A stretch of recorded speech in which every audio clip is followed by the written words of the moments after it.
Okay, I'd like to try. I'd like to try to start with Nico. So, Nico, what's the meaning of life at the end of the day? A simple question for you. Haven't found it yet. Haven't thought about it. No. No, okay. What's the meaning? What's the meaning of war? Yeah, no. I mean, obviously, it's just like I've been trying to follow as much of the content today as possible, and unfortunately, it's something that is more present than, especially for us here in Europe, than it has been before. Now that it's actually happening right next to our doorstep, suddenly people become aware because suddenly they are affected by it themselves, even though no one really gave a shit about all the other conflicts going on for decades. People getting butchered, be it in video games, being, using these conflicts to, I don't know, create mostly stereotypical narratives.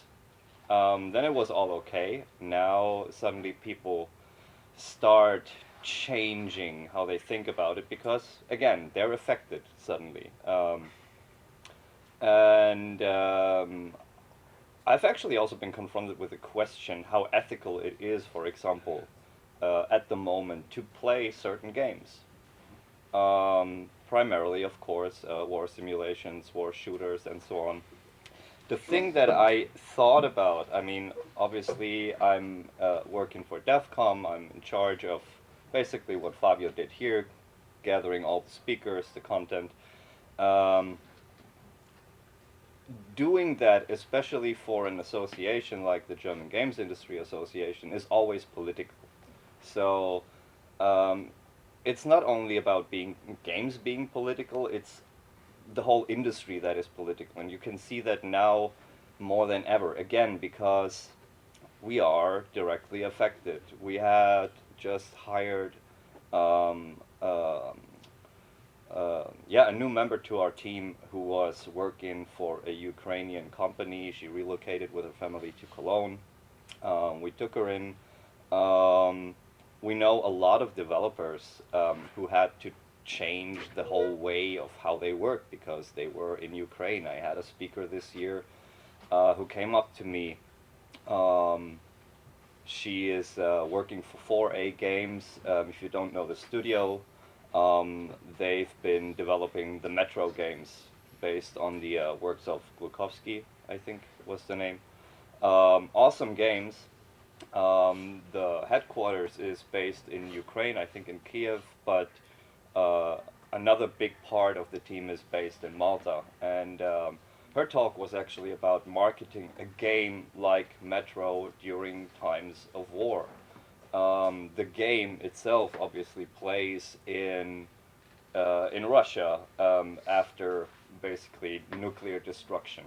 Well, let's see about that. And the topic was about how do you actually continue marketing your products in times of war, especially if you're a Ukrainian studio.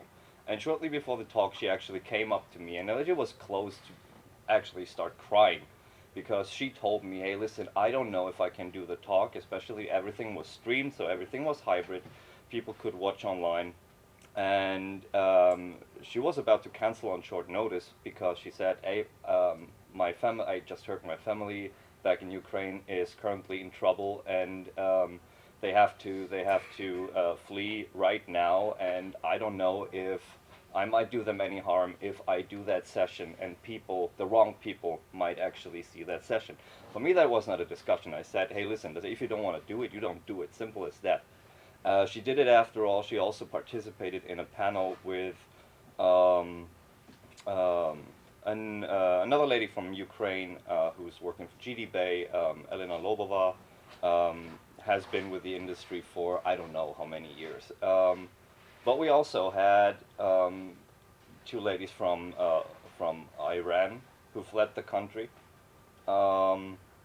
A friend of mine who's from Lebanon and another girl from Lebanon who all found work either in Istanbul or at a studio in Berlin, and they had an amazing panel about how it is like to actually work as a developer under these circumstances. Not only the lack of resources and the lack of knowledge, but actually working in a country that is war-torn, that is led by dictators. Something that we don't even think about because we are that privileged. Unfortunately, you know, there weren't that many people on that panel, and I was actually a bit pissed because here we have a lot. People like this kind of virtue signaling, you know, like going on Twitter and social media and telling people how bad the situation is. But when they actually have the opportunity to make some change, it's always the people that don't tweet about it, you know, that actually do help and not only point fingers at people. And so these kinds of things, these kinds of topics have always been a part of the program. At least I try to make it a part of the program. Also for me to see how many people actually give a fuck. And it's not as many as you would expect. So this is one part of the politics, the topics themselves, the topics that might actually be covered in games, be it strategic games, be it shooters, be it fantasy games, whatever. I mean, I think we can all agree that the way that games are made have developed, or rather evolved a lot over the last couple of years. I mean, back then we had the stereotypical model, right? We had the hero and we had the often unnamed evil. It was just the enemy, you know? Like, what was it? Top Gun. Top Gun. You know, this is like perfect example. They didn't even care giving the enemy a name or a nationality. It was just the enemy. Just shoot it down, you know? And after that, you know, that was on purpose. you know, yeah, but it was pure propaganda gold. And I mean, this is like after that, the Air Force, wow, they had so many new recruits. Everyone wanted to be Maverick. And so in those regards, I think we evolved a lot. When it comes to, you know, creating narratives that have some depth, to have characters that have depth, even creating narratives where you don't just look at the enemy as this pure evil, this personified evil, but you also give them a backstory. I think The Last of Us 2 is a perfect example for that, where you think, oh, it's so obvious, you know, it's just like Abby killed that guy, so we have to kill this guy, kill her in revenge.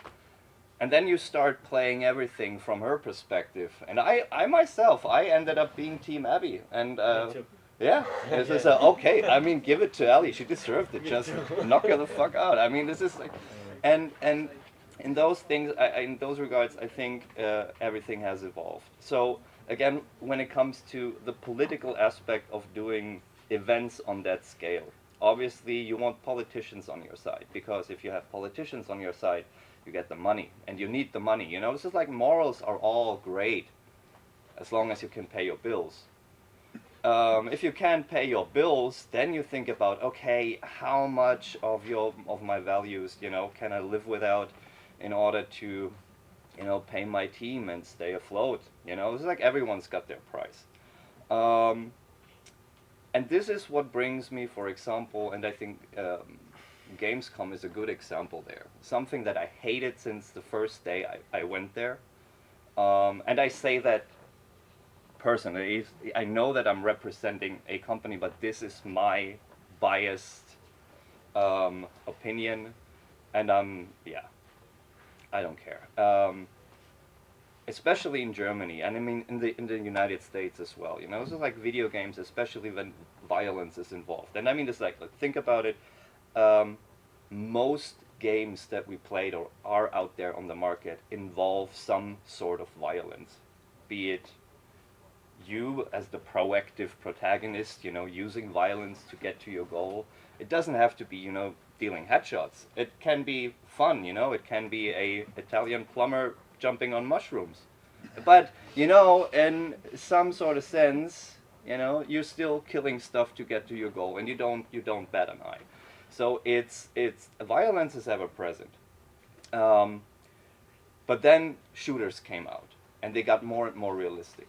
And we had these debates, killer games. You know, so it's like, how do they influence, especially the youth? How do they influence people? Especially, it's not just, I mean, movies is okay, right? Because you're just sitting there, you're just watching them. But in this case, you're proactive. You are the one, you know, putting bullets in virtual people's heads. You know, this has to have some effect on people. And the games industry always had to, what's the term for it? They always had to find, you know, they had to, yeah, come up with like proof that, hey, it doesn't work that way. It's not, we're not turning kids into monsters, and so on and so on. So we have these politicians blaming us for turning people into, I don't know, evil persons by playing works of fiction. But then they put like a huge German army Bundeswehr stand right next to Activision. And here's where I think this is the definition of hypocrisy. You know, on the one hand, you blame developers for turning people, kids primarily, you know, into these aggressive, bad people by playing video games. But on the other hand, it's okay to actually lure them into the actual army, because this is okay, giving them real weapons to send them into wars. And it's the same with, so I think you talked about it, America's Army. There was one point where they even replicated, I think, the website of that game, and it was it looked like the actual browser site, the website of the game, but it was the actual recruitment page. So joining the army was as easy as doing a microtransaction. So where's the moral here? You know, where's the ethics here? So on the one hand, you know, they're not getting tired of talking shit about what games do, even though most of it is works of fiction, even though they might have like an origin in real life, whatever, you know, representing certain global conflicts. Movies do that all the time, literature does it all the time, no one bats an eye. But then I think that they think it's good enough to use what they blame us for their own gains, you know, and recruiting kids actually to send them to actual wars. And here's the thing. I mean, I'd rather have everyone just sit on their couch and, you know, fight virtual wars. I don't care, you know. I'd rather have that, but, and here's the thing, from over-exaggerating a bit, from one day to the other, suddenly we had a real war right next to our doorstep. And then people realized, as bad as it is, it might actually not be that bad of an idea to get more people back into our army, because we might need them at some point. And I don't even know where I'm going with this. The thing is, this is the train of thought that I'm currently finding myself tripped in for the last couple of months. You know, on the one hand, it would be so great if all the conflicts in the world would only be on the virtual side, if it was only fiction. Unfortunately, it's not. And you can't even blame them for going down this route to impress people, you know, by romanticizing violence. That's what these games to a certain degree do. That's what movies do. And I wouldn't be surprised if so many people signed up for the Air Force now that Maverick was such a hit at the box office. So I guess what I'm getting at is that war and conflict and violence has always been part of video games. It's essential. On the narrative side, for us as players, I do think it's just another form of competition. And that's what it all comes down to when we play games, especially when we play games against each other. You know, even, I don't know what the English word for is, or the Italian word for "Mensch ärger dich nicht." Josu might know it. Mensch ärgere dich nicht. You know, you just roll the dice and you move in circles, you know, and if you roll the dice correctly, okay, then just kick off the other figurine off the board. But at the end of the day, you know, this is like you're fighting these people. You just knock them off. You killed them to, you know, make way for your own figurine. So you can go down that rabbit hole. So this kind of competition, more or less friendly or whatever, has always been part of playing games. You know, when we were kids, it was a lot more innocent, and at some point it got competitive sports. Look at sports. I mean, there's no sporting event that isn't ridden with politics, be it the upcoming championship, be it the Russian gymnast that has been disqualified for showing up with the double Z on his uniform, being, I don't know, athletes not competing, like the Palestinian judoka not competing against the judoka from Israel, and stuff like that. You find that everywhere. There is no games, there is no arts no works of art, I think, you know, that do not have in some way or another to do with politics and thereby with conflict. And playing games, I think, in its nature is, to a degree, overcoming certain conflicts. War is just, you know, the most escalated form, I think, of these competitions, if you will. I don't know if that made any sense what I just said, but yes, yeah, a lot. And I'd like to know from Ennio one thing that is connected, since he's a game developer of strategy games for Total War series in Creative Assembly. And there's a thing during your speech, Nico, that I remembered about what told Antonio Brusa, the Professor Brusa, before. My question to Ennio is this for the developers, because now we have these two mix of the two round tables, the developers and the point of view of developers, and the point of view of the head of devcom and who organizes events about this day as an event and the topic of this day. Antonio Brusa told us before that a very important point to make education with games, and so to pass on from the pure amusement to the the knowledge that we can try to pass is the debriefing at the end of the game, to stop and say to the players. Usually you do this at school with kids in front of you, but do you think that is there a chance also in mass games to connect with the players and stop and try to tell them that there are more than this layer of the amusement, of the fun, of the strategy of the war, because all we know, there's a lot of fun to be the emperor of the world where nothing very dramatic happened. And do you think that there's a chance, a possibility now that players are more and more adult? There are masses, but also that niche, like us, that would like to see and stop and reflect. I'm sure of it. I have a lot of trust in the players that play games, and this is a topic that came out today. I think the fact that players don't engage with video games in a trivial and superficial way, even if they don't realize it. They always learn things. They always think about what they've played. And there's always a time where they will discuss their experiences with the friends or other people, where they will remember not the game mechanics, not the aesthetic of the game. They will remember the feelings they had while playing certain things.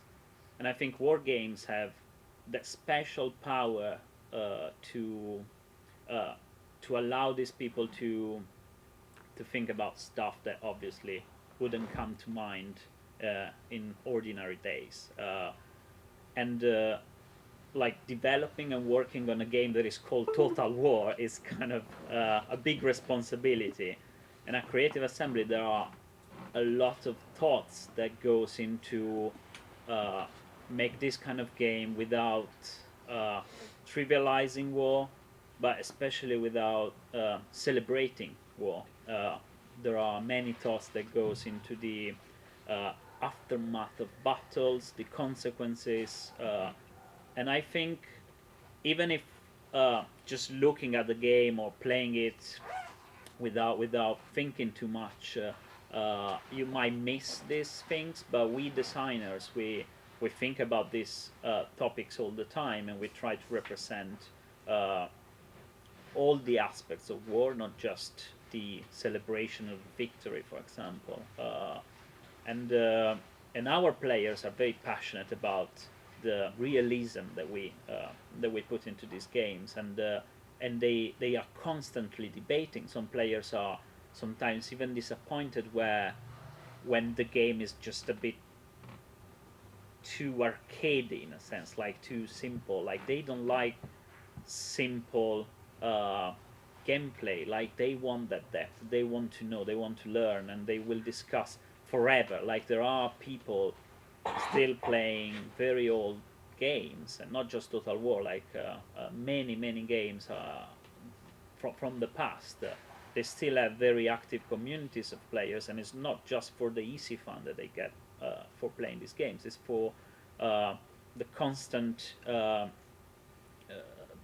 thoughts that they make, the constant reflections that they make. And I think historical war games have this special power of teaching stuff that is not taught in schools. We heard sometimes about a date, a name of a general. Everybody knows Napoleon. Everybody knows Waterloo, but no.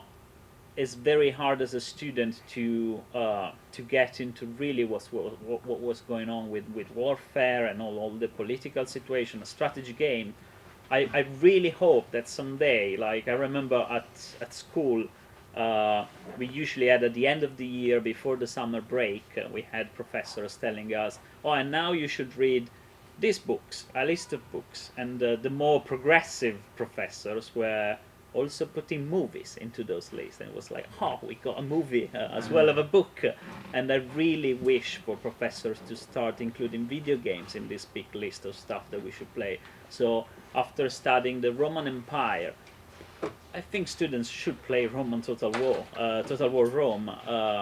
It's a game, it's an abstraction, but it really gives an insight in so many things that cannot be learned on a book. Or maybe you could, but you have to read, like you have to study history at university at the point. But a student would love to learn some of the things that they just read on books by playing video games.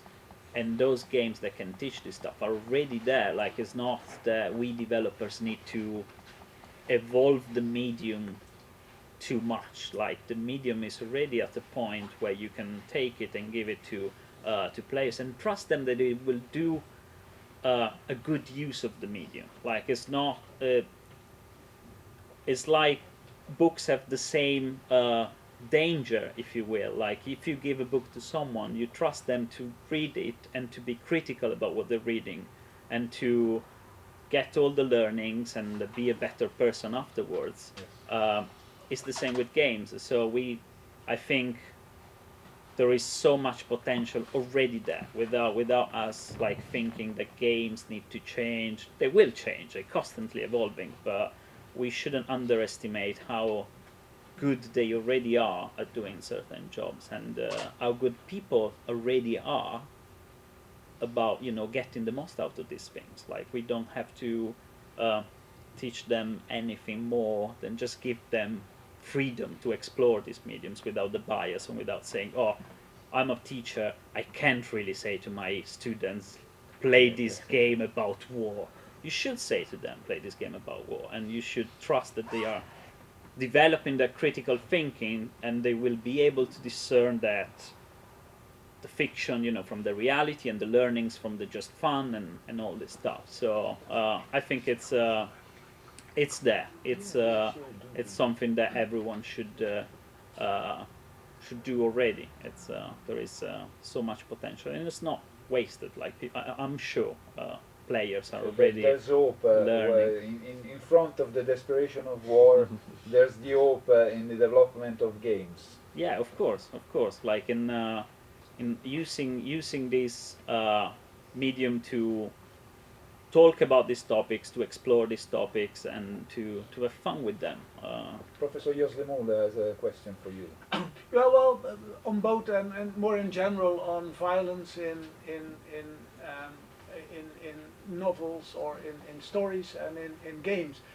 This is a very old discussion, which goes back to Plato and Aristotle in a sense, because Plato was very critical about stories, about mythology in gods that are cheating, that are lying, and do all kind of bad things. So he says it's very bad for young people, it's a bad example. So on the other hand, Aristotle says about tragedy, he says, well, there's a lot of evil in tragedies, but it has a function.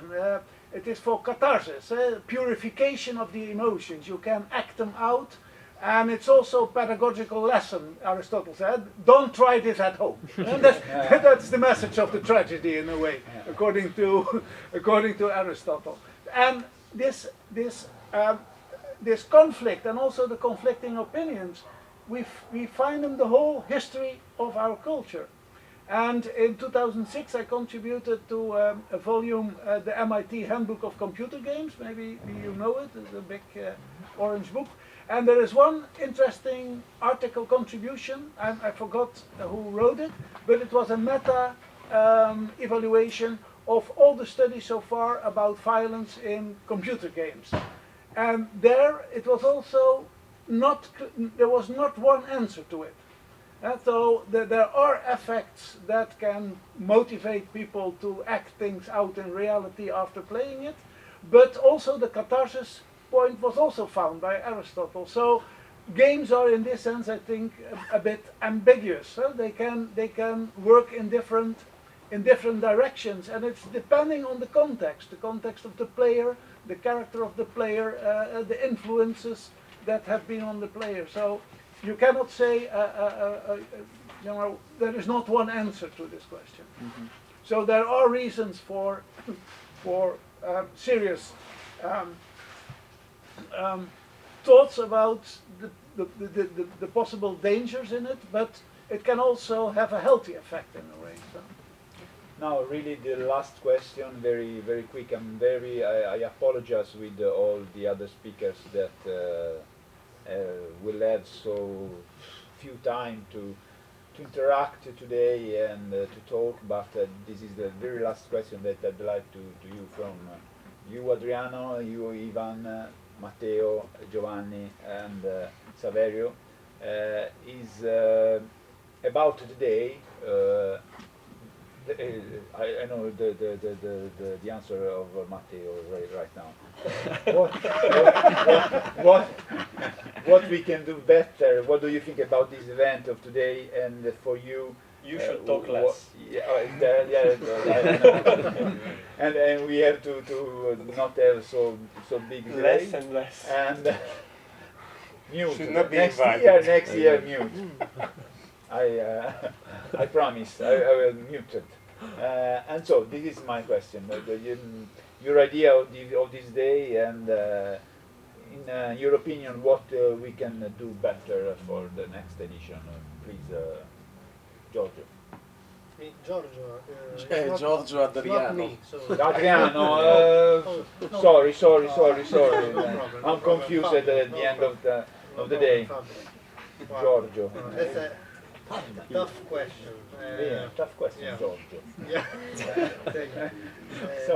Thank you, Francesco. Well, Si scambia un attimo con qualcuno sul palco. Ecco io, vieni Adriano. Vieni.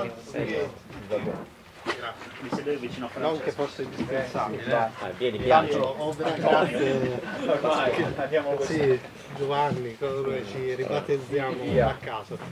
Okay, that's not an easy question, and it's not really easy to answer, you know, as the first. And yeah, but I think that looking backwards to when this project started, okay, some years ago, I think that we can easily see a very a clear positive direction, okay, in your project and in the aims of your project.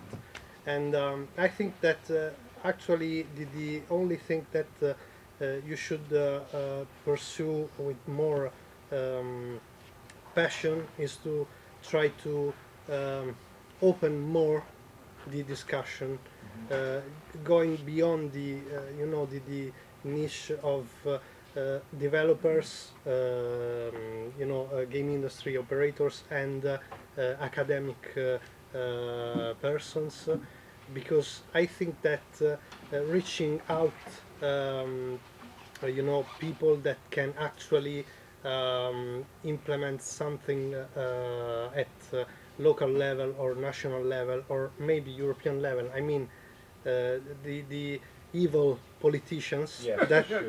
yeah, that so often we refer to during this session, this day. It could be really useful in Yes, perspective, we you will. know, and that's it. So you can take So you this want to as your invite answer. more people? More people. 2 yeah. days. Maybe 2 days. 2 days is Or 3 the days, the 2 days. perfect formula for Yes, this. we will try to do today. Ivan?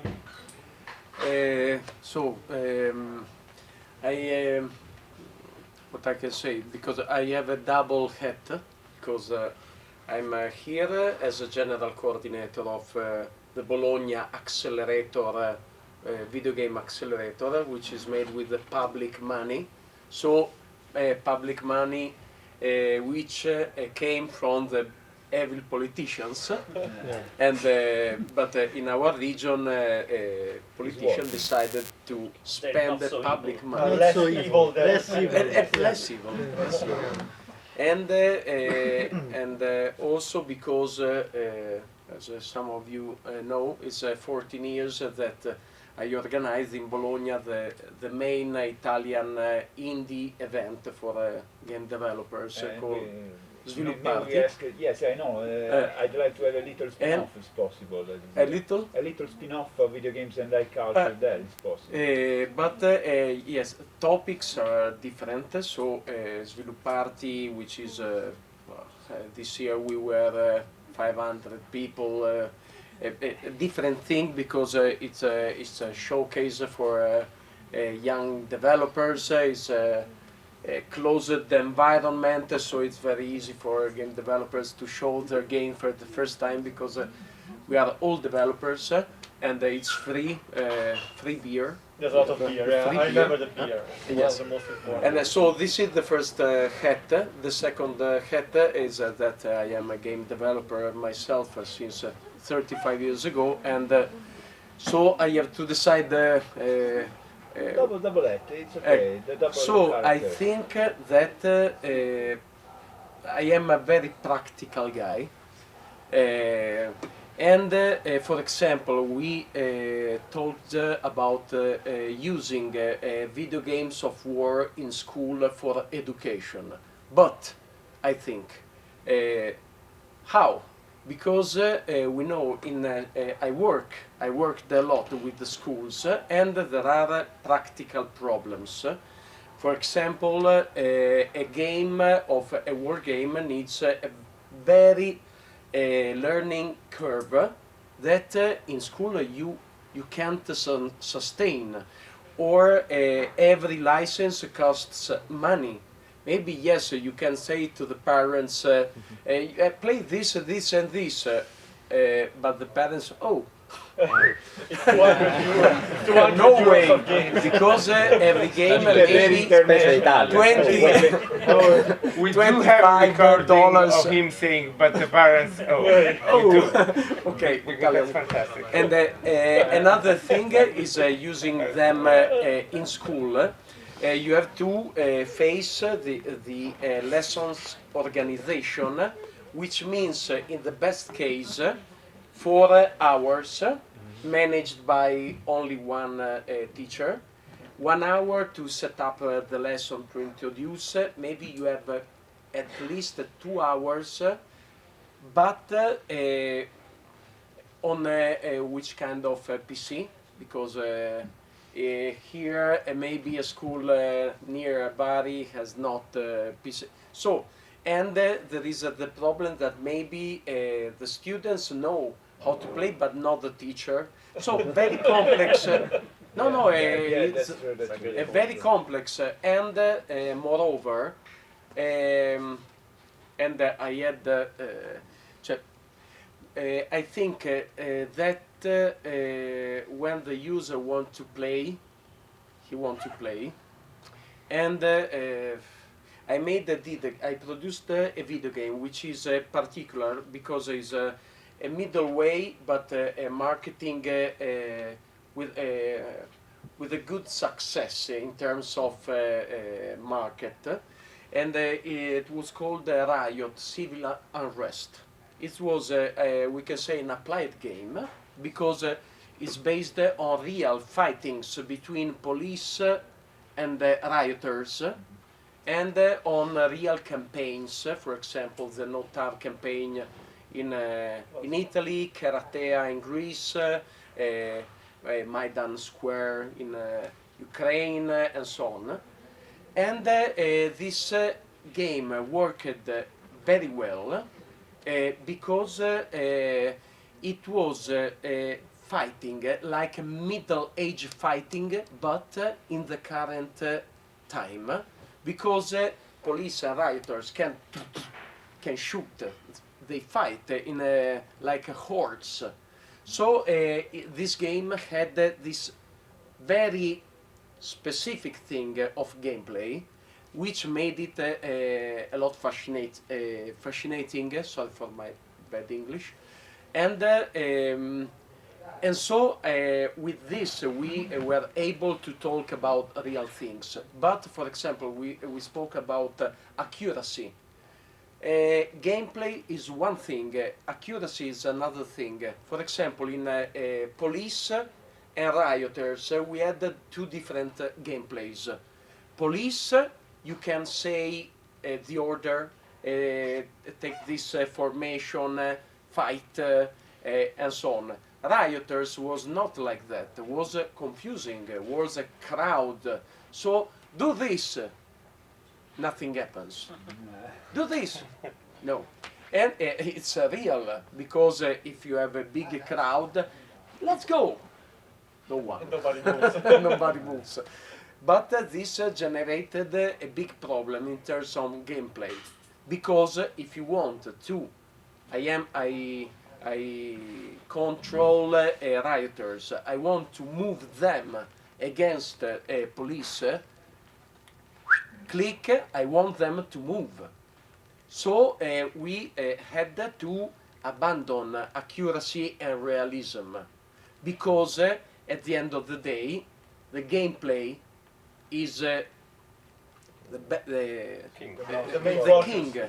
And if you do a video game, you can't avoid this. Yes, but probably a part of new video games in the future is one of my hope, that we will have the time after the game, because there is the game, the space of the mind of the gamer, and in this we have the big space of the experience, that is where are linked the experience of the narrations from the books and the games. But I hope that in the future we will have the time to explain to players outside the game all the other part, because I know obviously yes, when you want to play a game you want to have fun. No, but not only big control. Yes. Now then I stopped talking because he's not the I only will one be- talking a I lot. will be fast. I will took half an hour to explain my thoughts. Don't Okay, worry. no, the pain is not a good thing to market. The sad side of the war is not a thing that people like to share too much. I did an applied game some years ago about the Ustica tragedy, when in the 1980 a NATO missile destroyed an Italian airplane with 81 people inside. And we had, I financed by myself because it was impossible to find finances for this. I discovered that also my friends had difficulties to share this because pain is difficult. You don't share pain. Cats, yes. Cookies, yes. Anger, yes. But the pain is hard to market. But market between us also. If I share with you a sad thing, you say, okay, but negative vibes, I don't share. Anyway, so it's a very big thing, but facing to the reality of doing video games, surviving, producing video games, there is a lot to discuss. Yes, sure. Finished. Thank you very much. Okay. And so, If you want, I can tell my opinion. So, yeah. first of all, talk less and less. Ah. Second, I appreciate more the open discussion that we probably will not have this year too. So these are already organizing things. And about the topic of today, I think that nobody talks about gameplay and nobody talks about, maybe you, I don't know. You will never know. No, I will. I will be sure. I will be fast. 2 hours I will explain everything. Because I thought about this in my speech, and I will be fast. And I think that the war, it's a free gameplay. This is why we use a lot in video games. Combat, it's a free gameplay. It's easy. You talked about violence, okay? And I'm trying to ask myself why there are really few games without violence, without combat, without war, both as a narrative, because as Palamo talked to us, it's an engine that it exists since from the beginning of the narration of the history of the narration, and both because we fight animals since from the born, and it's another engine. It's an easy thing that we designer can do to enjoy in people to let our game more interesting to the player. And this was my thought about this, and I think that it can be interesting also to try to understand this and to understand why in our nature it's so important to face, to fight with another one, and why it's so funny for us to fight. And at last I try to answer myself, maybe because combat itself, it's a way, it's an art that mixes up a lot of things, that mix up a lot of different problem solvings, and problem solving is the base concept of the gameplay. So during a combat we have to use strategy, we have to use tactics, we have to use reflexes if we are playing something in real time.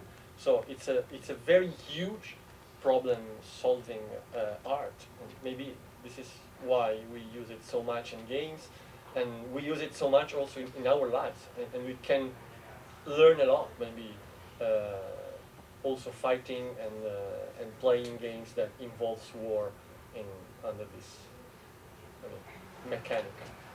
Huh? Very good. Was I fast enough? Fantastic, Okay. fantastic. Thank you very much, Matteo.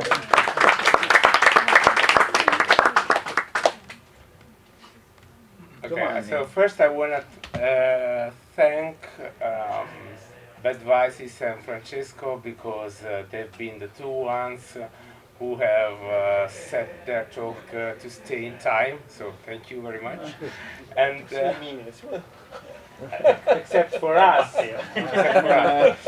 And then explain you why Fabio put us in the final short moments to talk, because he knows I am a positivist, and so he invites me because he knows that he has to, because otherwise people say that he invites only magic thinkers and so on. But then he gives us less time, so we can't explain well, because we would convince everyone if we could have the time. Because we are right. Because we are right, Yeah, of course. of course. Of course, it's inevitable. Science is always right. But the good news is that we will win anyway. So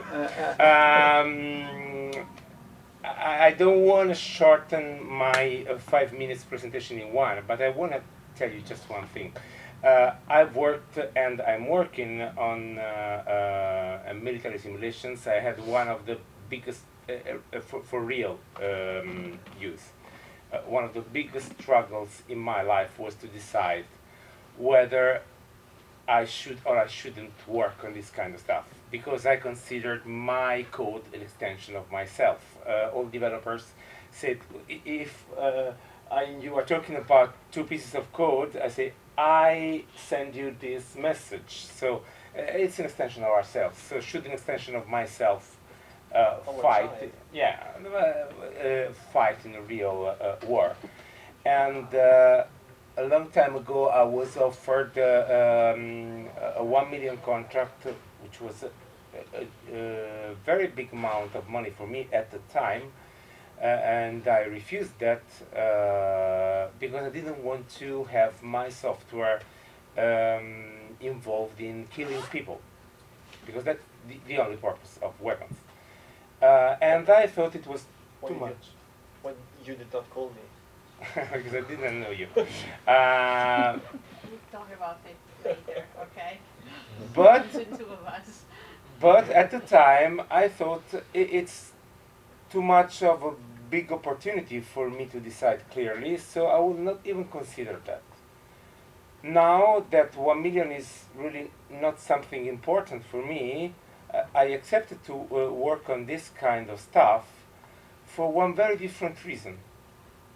Because they came to us and told us no one can do it that good, and if you don't do it, someone else will do it, it will be worse, and more innocent people will die. So I'm making it very short, it's more complex than this. But it's a bit what you said before, maybe we should have more people in the army. So it's a bit like that, it's a bit the same kind of framework. If it becomes inevitable, should we have the best means or not? Should we take the best chances? Now I had a very interesting talk about this and chances and moral implications, but I will not give you all that talk, and I will thank you everyone for listening to me in these 2 minutes. Thank you.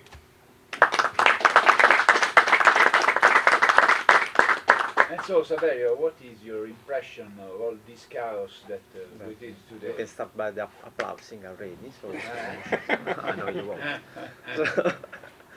So first of all, the connection with the high culture that let's say, it's like 2 worlds together. No, that I was watching the work of Fabio from far, because our company, my company, is in Spain, so I didn't have really. I just few glimpses about what he's doing here with is a collaborator, and so I'm glad to be here.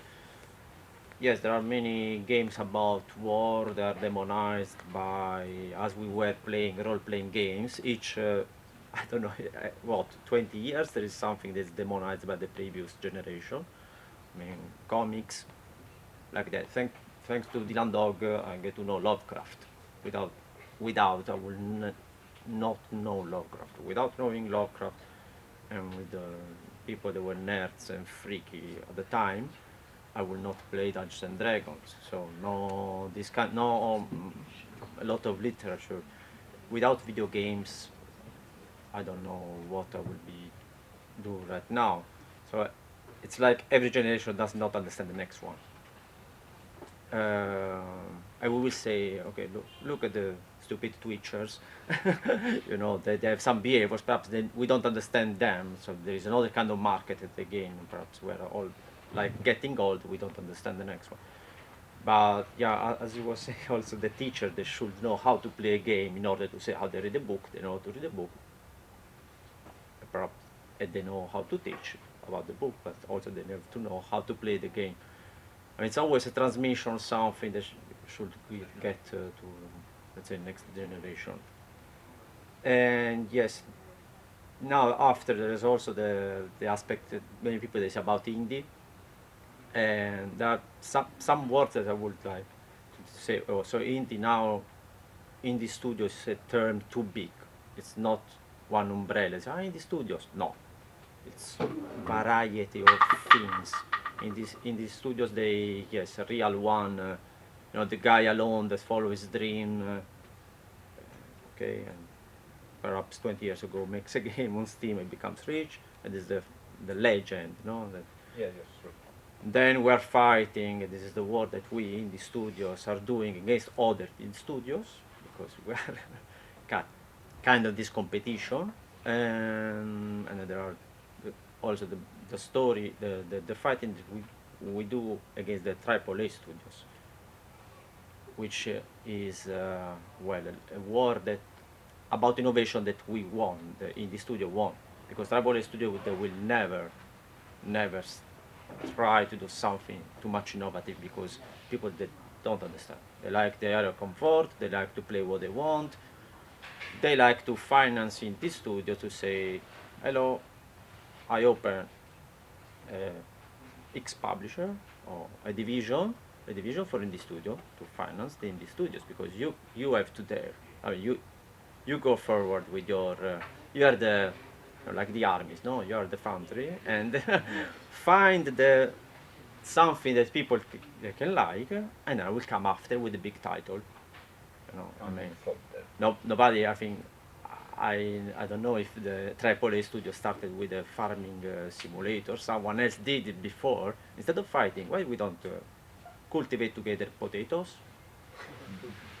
And that someone had the success, and then come the big money. They say, oh, well, look, you can drive, you can drive a machine, farm potatoes, and the only enemy is the time. The only enemy is, you know, the obstacles. But you don't care. Basically, you don't do. You harm no one, eventually no animals.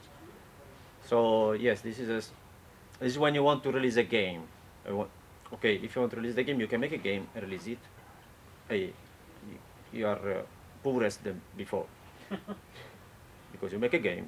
Your grandmother and the dishwasher will play it, because it's also a boot. They can play the game, no? Because you make the game without marketing. Then you make a game, but now I am a developer, but my friend, he's in marketing. No, I have a friend that makes marketing. Yes, so there are 10 people playing your game, besides the grandmother and the dishwasher. And the third category, which is another pillar of the war, is the analytics, exactly the analytics of data.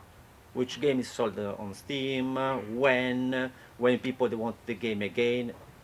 This is like Sacred, that everybody bought because it was Diablo 2. After 5 years of Diablo 2, people they want to play to Diablo.